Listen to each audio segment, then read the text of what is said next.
Welcome viewer, I am Murugan S. This video tutorial describes, fix Windows 11 missing desktop icons.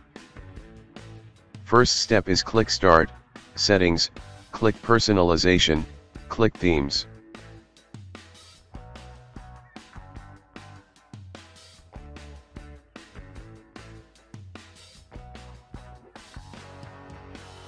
Click Desktop Icon Settings. Check all desktop icons, click Apply, click OK.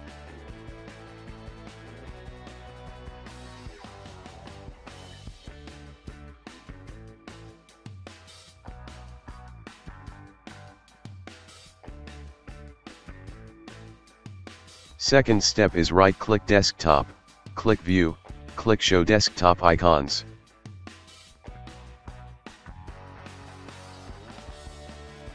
I hope this video tutorial helps to you. Please like, share and don't forget to subscribe my channel.